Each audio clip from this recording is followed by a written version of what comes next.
an hour away from the border, trying to make it to Ukraine. And we're sort of in a race against time, trying to get there before curfew. We don't know exactly what the situation is at the border. You know, obviously we're heading towards a war zone, so they're all a little bit on edge.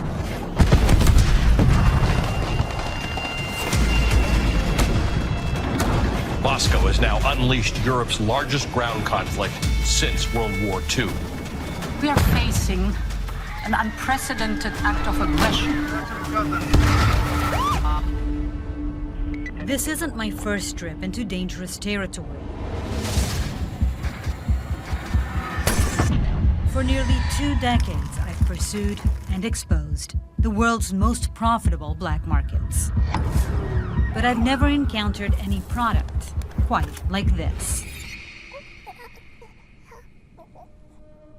The commercial surrogacy industry brings in over $4 billion a year. Yet, no one knows exactly how many babies are changing hands around the world.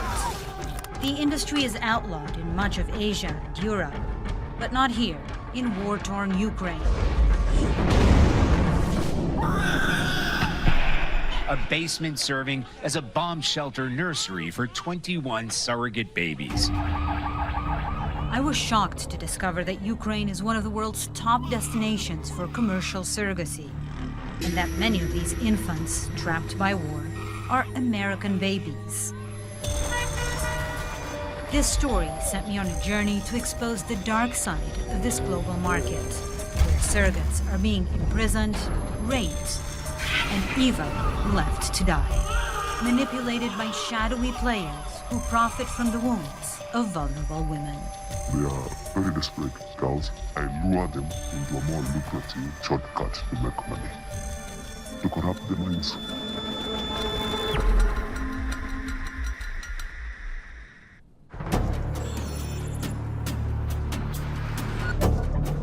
So I just got word that there was a baby who was born today in Ukraine, a surrogate baby. Project Dynamo is there trying to get this baby, rescue it, and bring it to safety. Okay, Dynamo! Project Dynamo is a US-based organization that has been operating in this war zone. You probably hear the air raid sirens because they're bombing on the other side of the city. Their mission? To rescue trapped civilians, including surrogates and newborns.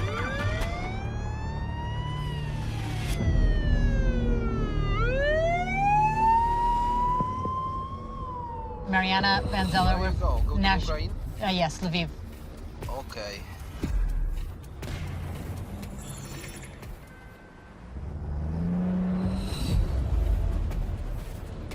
Medica is the busiest border crossing between Poland and Ukraine. This is the border you could walk across. So this is on the target list. The Russians really want to bomb right here. They don't because they're afraid of NATO. Thank you. But at some point, there's going to be some Russian artillery guy, and he's going to push a button, and one day, they're going to hit a border. Once I'm through, I finally meet my contact, Brian Stern, the co-founder of Project Dynamo. It is crazy to me what you're doing here. I mean, you're an American citizen, right? Former Navy, and you find yourself in Ukraine rescuing surrogate families and babies. We've been doing operations pretty much every day since February 24th, since the day of the war. Brian is uniquely qualified for this work. He's a combat veteran and a former Navy intelligence officer. Everyone's boarding the buses. We're bringing people across the border. People need help, and being able to do rescue operations in weird places with Russian bad guys everywhere and artillery and missiles, being able to do that is a skill, and we're very good at this. Since Project Dynamo's arrival in Ukraine, they've rescued thousands of people, including 68 surrogate-born babies. First one that we did was premature twin boys. They were on ventilators and feeding tubes and incubators and the whole bit. As we picked them up, we were taking artillery fire from the Russians at both hospitals. It was early days in the war. Did you think when you started this that the surrogacy industry would be so big and that you'd have to be a part of so many rescues? Honestly, I didn't really know anything about surrogacy when I came here. Neither did I.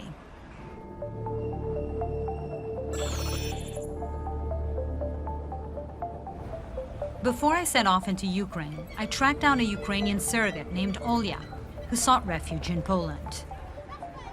Was it your decision to move, or were you asked to move because you were carrying this baby? Второе. It's the second option, because she was asked to, yes. Mm-hmm. Biological parents who really insisted that they have to be moved. Olya is 4 months pregnant. She's carrying a child for a couple from Seattle who turned to surrogacy after 9 miscarriages. Because Olya signed a contract, she's not entirely in control of her body, and this reproductive arrangement is far from unique. Today, more than a quarter of American women struggle with impaired fertility, and media outlets are sounding the alarm. Humans across the globe are becoming increasingly less fertile. Birth rates in America have fallen to the lowest levels in about 90 years. Science now offers solutions, and surrogacy is one of them, as seen in advertisements that highlight the marketplace in Ukraine. Не материнство – это просто. Подари радость материнства. Стань суррогатной мамой. Commercial surrogacy allows an infertile couple to implant their embryo into a healthy third-party surrogate for an agreed-upon price. In the United States, that can cost as much as $200,000, while in Ukraine, Europe's poorest country, it's as little as $30,000. Поток, который может одинокая девушка заработать за год. When Olya delivers this baby, she'll be paid $24,000. That's 6 times her annual salary. A life-changing sum for her. But I discover that Olya must give birth in Ukraine. She can't stay in Poland. In a lot of countries, surrogacy is against the law. So if a surrogate gives birth in Poland, because they don't recognize surrogacy, that baby belongs to her. If Olya then tries to give the baby to its American parents, she could be charged with child trafficking, and the baby becomes a ward of the Polish state. So as crazy as it seems and it sounds, the only way for them to actually give birth to these surrogate babies is here, being here in a war zone in Ukraine. That's why Brian and I are at the border, waiting for an American couple that has traveled 6,000 miles from their home in San Francisco to rescue their newborn son, Vincent, who was born to a Ukrainian surrogate last night, inside a war zone.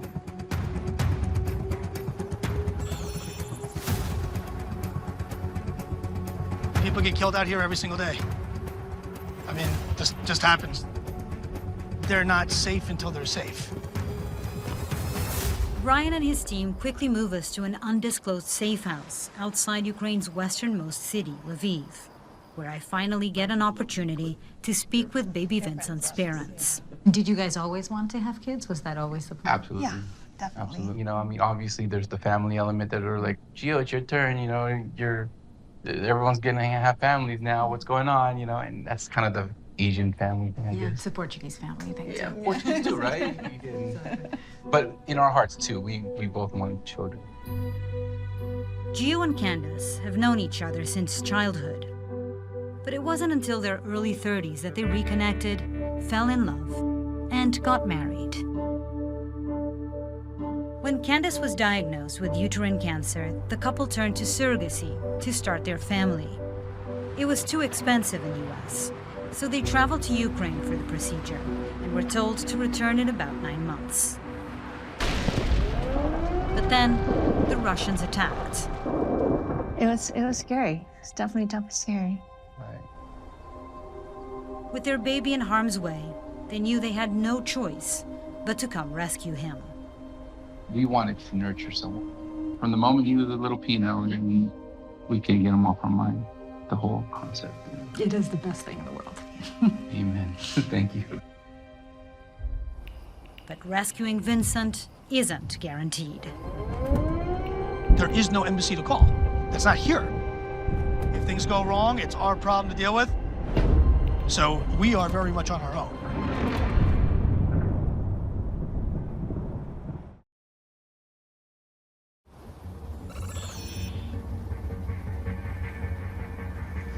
We're rolling to get baby Vincent. So the surrogate needs to be put on ice for a little bit, and we'll be baby on board maybe an hour. Less than 24 hours ago, baby Vincent was born. Now, Brian Stern and his medical team are on an urgent mission to get him out of the war-torn country. I'm always kind of nervous because things go wrong. Things just happen. The plan is for Brian to pick up Vincent from the hospital, then deliver him to his parents, who are heading towards a safer meeting point outside the city. No, I don't really take a deep breath until I get them out of Ukraine as soon as we can.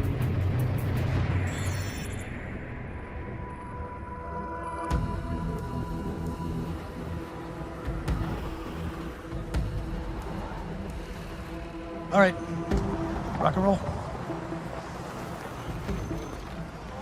У мене залишилася в цьому маска. Добрий день. Скажіть, будь ласка, ми за дитинкою сурогатної мами. Без користування. Їхня? Oh man, hold on. She's telling us now that the baby must be given to our hand only. The hospital refuses to release the baby to anyone other than his biological parents. But for Brian and the Project Dynamo team, that's not the only hurdle they face in getting Vincent out of the country. So the problem is that the passports say one thing and the marriage certificate says something else, correct? Yeah. I understand. Their paperwork is up. And it'll be Candace's maiden name, probably, if I had to guess. And therefore, they're not sure if they can issue a birth certificate in the right names. This whole thing is a mess. These roadblocks exist for good reason. Ukraine produces some 2,000 surrogate births each year.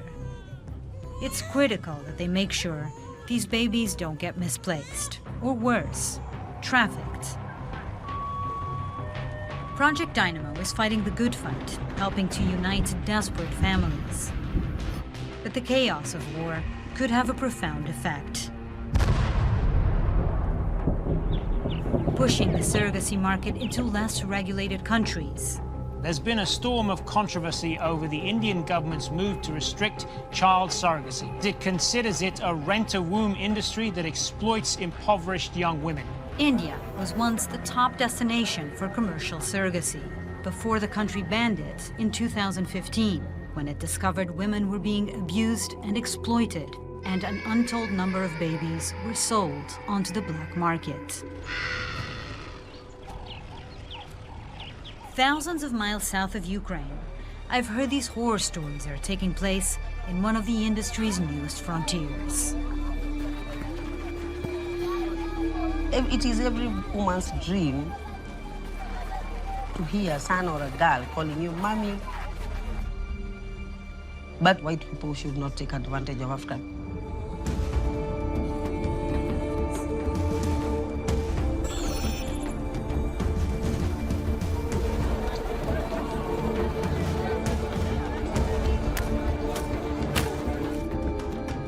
If I'm going to investigate the criminal corners of this marketplace, I need to speak with people who know criminals.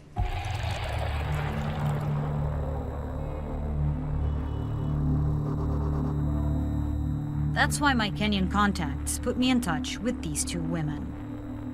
Do you think that the parents, the foreign parents, know that this is happening? Do they care? They don't care. So you're feeling happy because you have children who are saying, hi daddy, hi mom. But did you know the mother has died? You will think about that and it will haunt you. Mary is a former prostitute who now advocates on behalf of sex workers' rights. Her friend, who we'll call Michelle, does not want to be identified because she recruits Kenyan women into commercial surrogacy. She says it offers an escape from extreme poverty, if it's done right. For me, carrying a baby, it's bringing a life in the world. So it should be treated with respect. And you should care about the person who's carrying the pregnancy. But in Kenya, women are suffering. Really, women are suffering. Unregulated surrogacy markets are expanding around the world, especially in countries like Mexico, Colombia, and right here in Kenya. Mary and Michelle tell me it can be a very dirty business when it operates in Nairobi's shadows. Do you hear a lot of these stories of women being exploited, them not being paid what they were told, yes, violation of their rights? It is high. Really, you hear this a lot? They share horrific stories of surrogates dying during childbirth. Others held captive for months. And all of it for the product growing in their womb.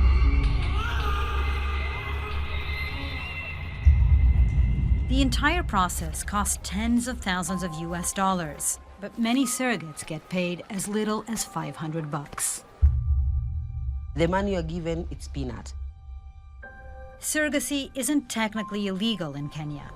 In fact, it's openly advertised. But there aren't any specific laws regulating it. That means couples must hire costly lawyers to navigate the country's child trafficking laws, which ironically ends up fueling cheaper black market operators like Michelle. And I'm gonna go around this way? Yeah, you go straight. Straight. Tonight, she plans to recruit another surrogate from inside a Nairobi slum. This way, yeah? Yes, yes. Also, not a very safe roundabout. Got it. We have a lot of snatchers here. Snatchers? Yeah. The men try to bully us. You lock the car.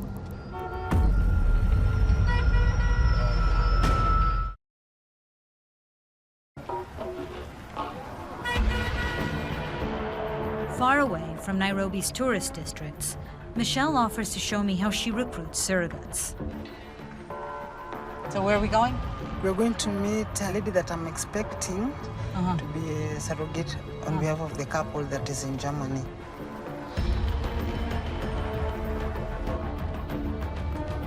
Why do you think she'd be a good person to be a surrogate? She's very smart. She's a single mother, and she's also a sex worker. Oh, wow. It turns out Michelle is a pimp. And the women she recruits are prostitutes. A fact she doesn't mention to the foreign couples. Do you think there's a stigma attached to sex workers that would make parents perhaps not want to have sex workers as their surrogate mothers? Yes, there is stigma because everybody knows what it means by being a sex worker. Michelle claims she's doing this to empower the country's desperate women. Here. Okay, so Michelle, you go out? Okay, we'll be here waiting. All right.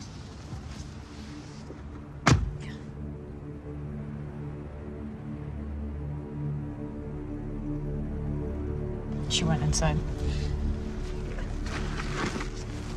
Here, can you see if you can hear her? You can hear? No. Okay, here she is. Can you hear her now? Yeah. She's asking, why are you afraid?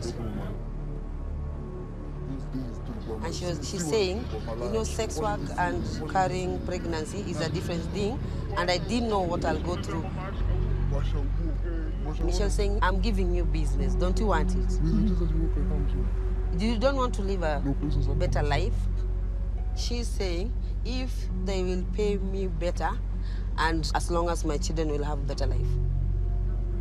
Oh, so she's into the idea.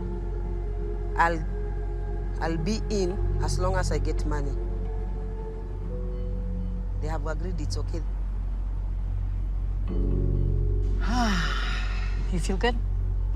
I'm happy, but we have to go. I'm pimping a man and lady. Oh, so you want to go there now? Yeah, to pimp. In some black markets, it's hard to tell the good guys from the bad. I can't yet decide if I think Michelle is actually helping Kenyan women or just helping herself. She claims she's liberating them from the dangers of sex work, but she may be steering them towards an equally dangerous undertaking.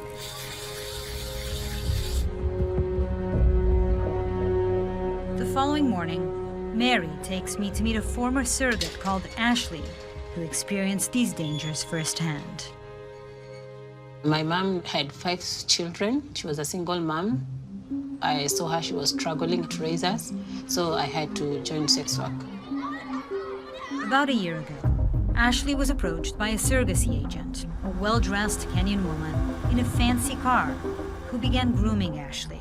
She comes and bring you a nice dress, nice earrings, heels, because that's what I like. Once Ashley agreed to carry a child, the agent took her to a fertility clinic, where they implanted the embryo and promised to pay her just over $800 US. Did you want to know any information about the parents?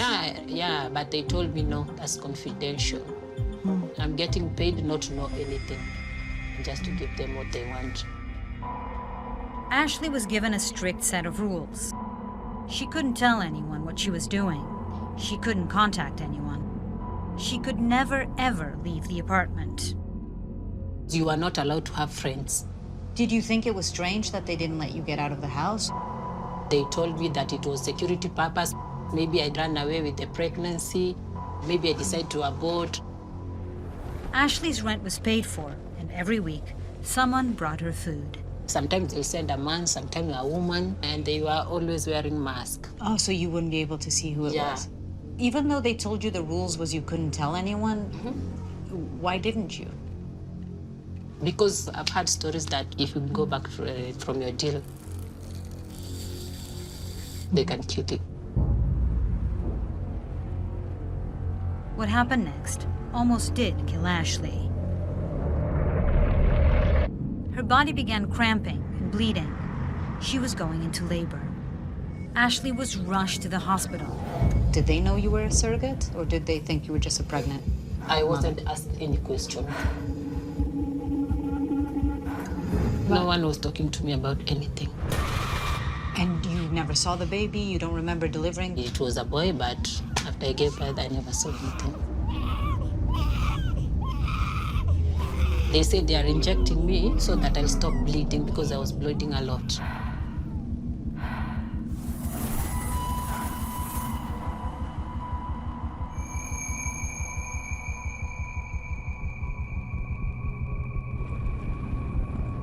And then you woke up and suddenly you were in a different hospital. Yeah. And they told me you are free to go. The agent who'd recruited Ashley was gone.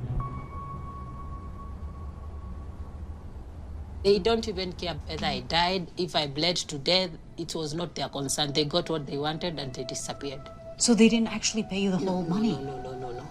They stole from me and used me. Did you ever think of going to the police and telling them what happened to you? I didn't have any evidence to prove what I'm saying is true. In this murky industry with no clear regulations, a vulnerable woman like Ashley had little security. She never signed a contract. All she had was the agent's cell phone number. I called that number that woman gave me. It was no longer in service. We're sorry, your call cannot be completed as dialed. Please check the number and try again.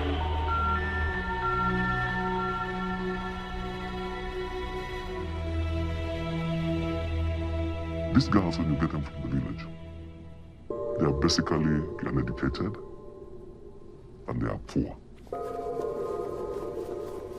They are doing this because of desperation. So I try to corrupt their minds. He tells me to call him Peter. He isn't the agent who cheated Ashley, but he plays the same role in the surrogacy supply chain. Why do you use the word corrupt? Because their dream is money. I turned their dream into another thing. Isn't that corrupting somebody's mind? But do you think that's a good thing or a bad thing? It's not the right thing to do, but I'm in this business to make money.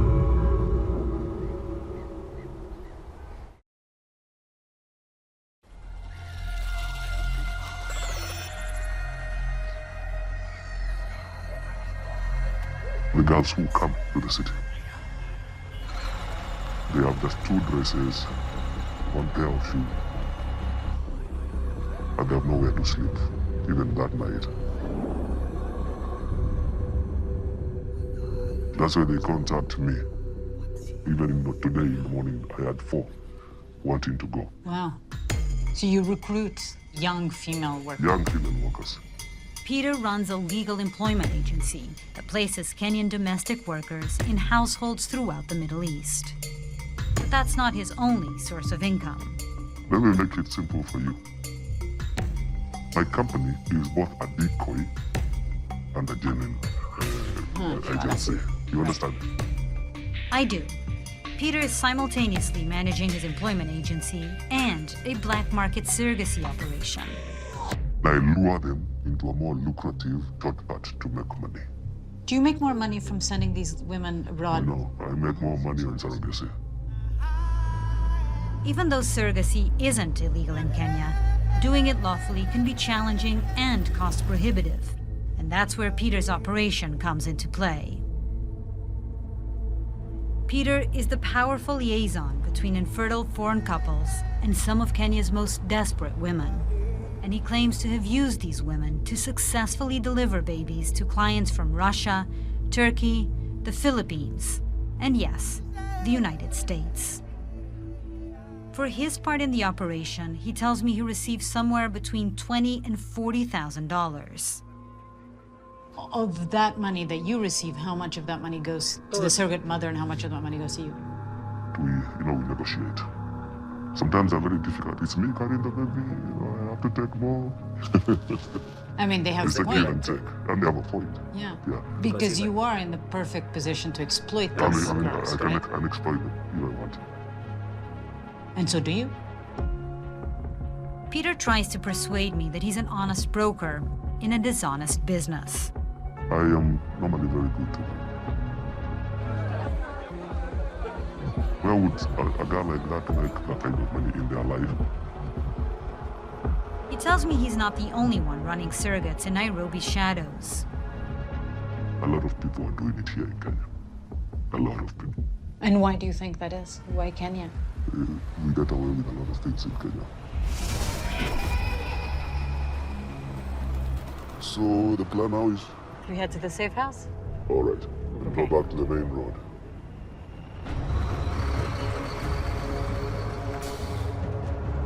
Peter keeps his pregnant surrogates in what he calls a safe house, far outside of town. Are the surrogate mothers in the safe house the whole time? The whole time, and I employ somebody to keep an eye. They have to be, undercover.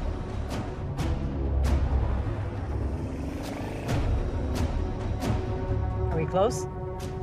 Not very far.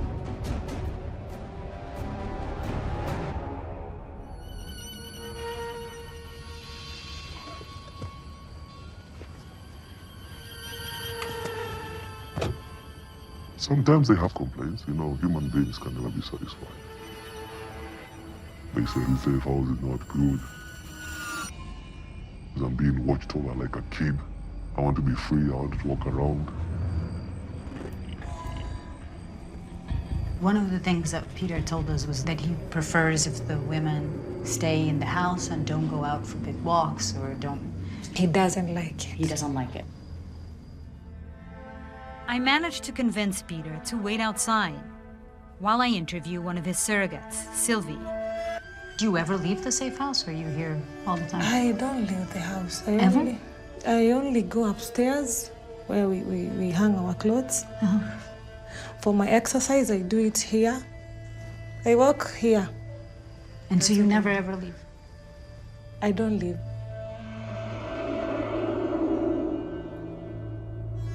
Sylvie tells me she's a single mother who was desperately searching for housekeeping work overseas, until Peter convinced her that surrogacy would be much more lucrative.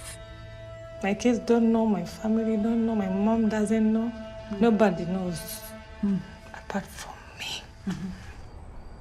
In fact, Sylvie's family believes she is working in the Middle East.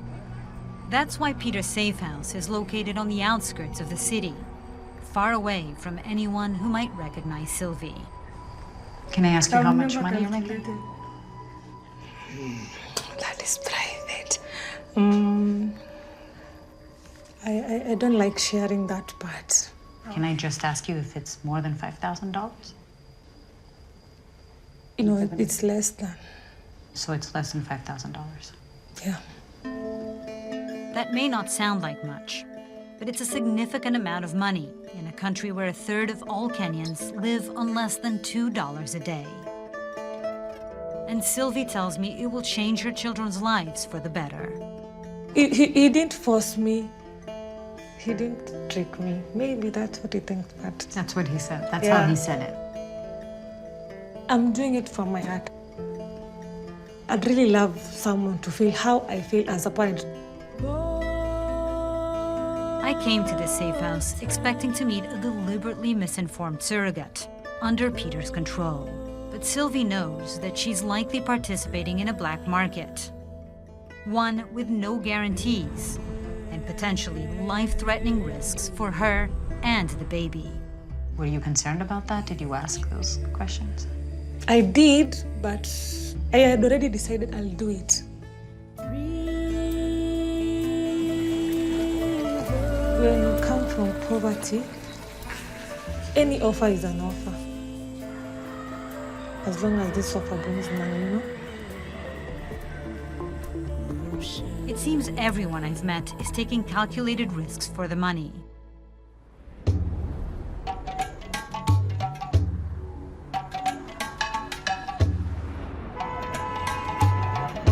there's still one missing link in Peter's supply chain.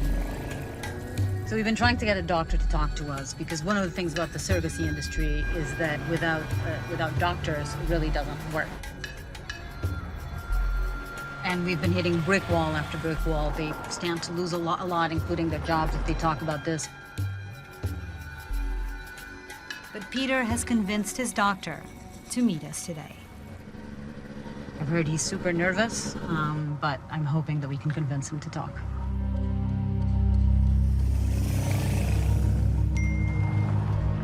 Okay, he says he's here.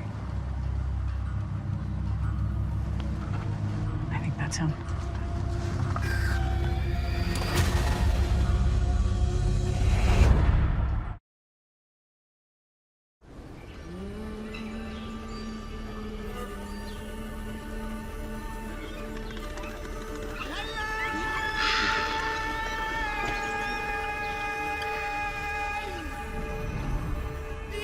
Okay, doctor.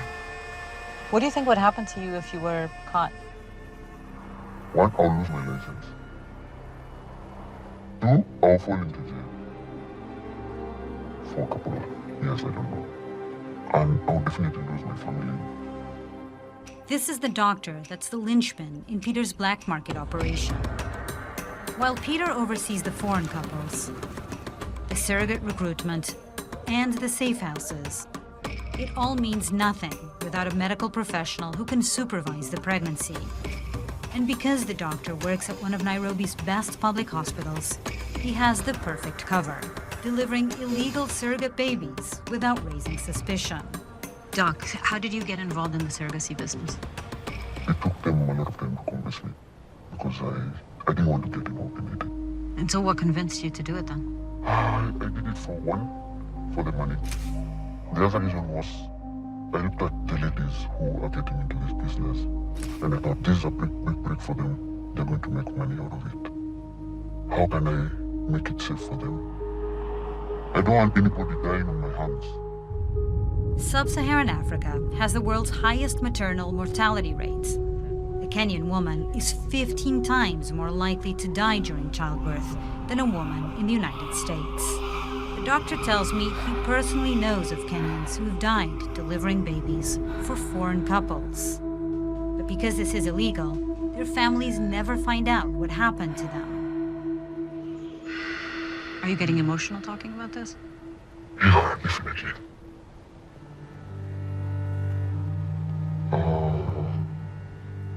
What daughter?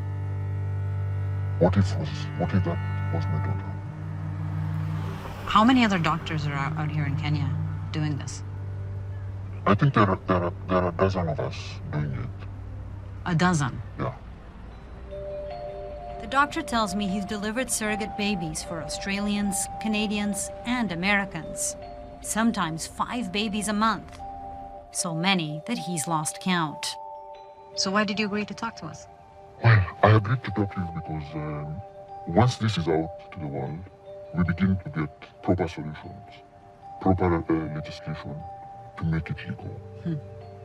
If I keep quiet, who's going to talk about it? The doctor gives me a lead on where to head next. He says he only delivers the babies. He doesn't create and implant the embryos. That has to happen inside one of the 6 state-of-the-art IVF clinics. We know there's an existence of this black market, and this black market doesn't exist without an IVF clinic. It just doesn't. I can guarantee to you that none of our surrogacy arrangements is done underhand. All of it is well above board. Dr. Joshua Norrie is the medical director at the Nairobi IVF Center, the biggest fertility clinic in the country, where they perform up to 100 embryo implantations every month. But how can you be sure that the surrogate mothers that you're implanting aren't in fact going to be exploited later on? Yes, when the client falls into the hands of an agency, it's difficult for us to know what is happening. So we may not have control over that. Dr. Norrie assures me that his clinic takes great pains to vet their surrogates and weed out criminal operators. But because the IVF process is highly specialized, it's clear that at least one of Kenya's 6 clinics is implanting embryos into the country's black market surrogates. What I still don't understand is how the babies are getting out of the country. In Kenya, custody can only be transferred to the biological parents through the court system, but that can take months, even years, which sends frightened foreigners into the arms of the underworld. If it is completely illegal, then how are the parents being able to take the kids out of the country? So the birth certificate will come out with the names of the couple. So the paperwork was forged? Yes. But the doctor knows the baby didn't come from... Yes, we have a doctor there who deals with such. Oh, but you pay the doctor? Yes.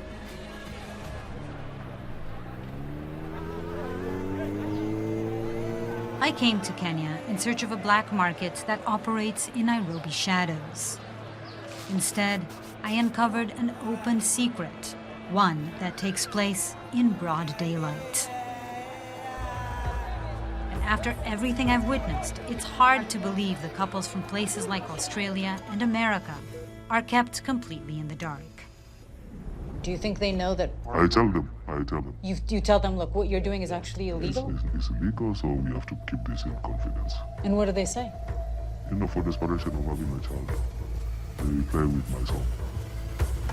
They do? They do. Yeah. Because the child is present.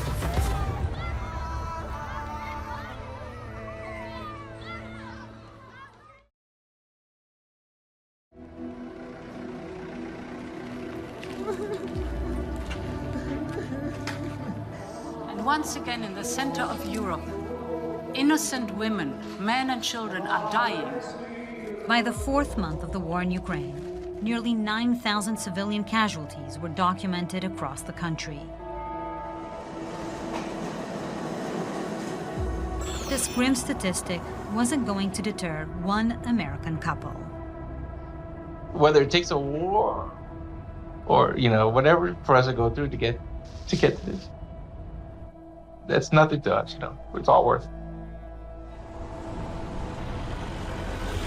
Unlike Kenya, there are specific laws regulating commercial surrogacy in Ukraine. These laws are intended to make sure that every child is delivered to its rightful biological parents. Geo and Candace were initially having difficulty proving their relationship to their son, but Brian Stern and Project Dynamo were able to clear up the confusion. So Candace and Geo just met the surrogate mother's mother and son.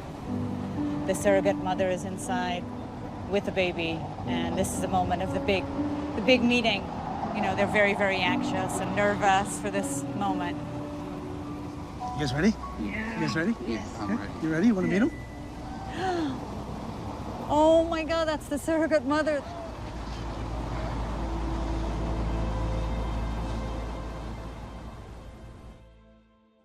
After years of frustration trying to conceive, a 6,000-mile journey, and a full-scale war, Geo and Candace are finally going to meet their son. Oh, he's coming right now. He comes. So this is it. Oh, wow, the baby's coming out. Baby Vincent.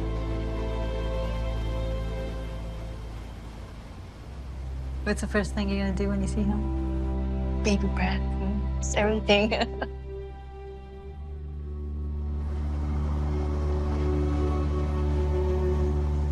He looks just like you. That smell, you know, that baby smell. I want to smell my boy for the first time. You know what I mean? Like, feel that. Oh, I do. And it's becoming a reality.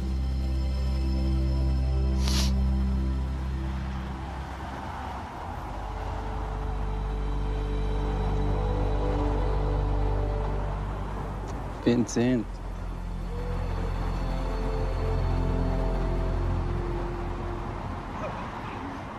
We want to bring Fort alive and give all the gifts that we have. Yeah, you're... Oh, he's so beautiful.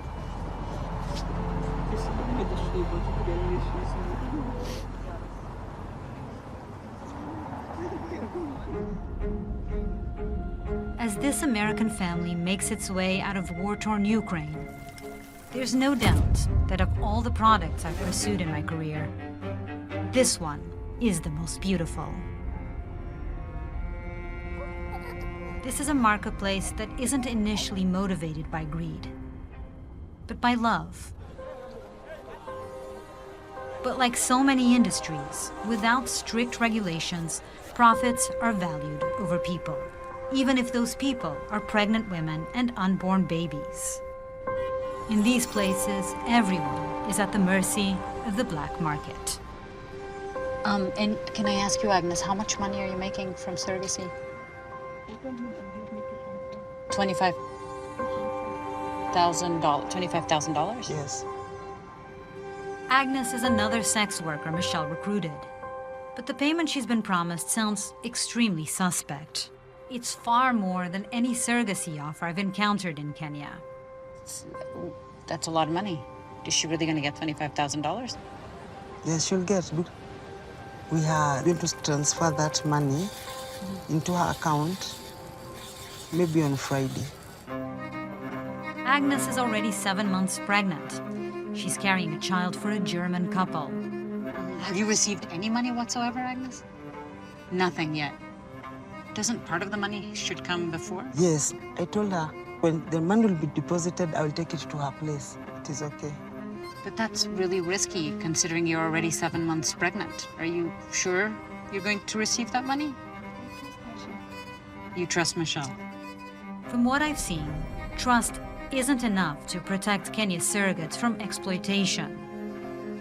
And even if Agnes receives all the money she's been promised, her story will be the exception, not the rule. I know there is another woman being lied to me like me. They won't get paid. They'll use them and dump them.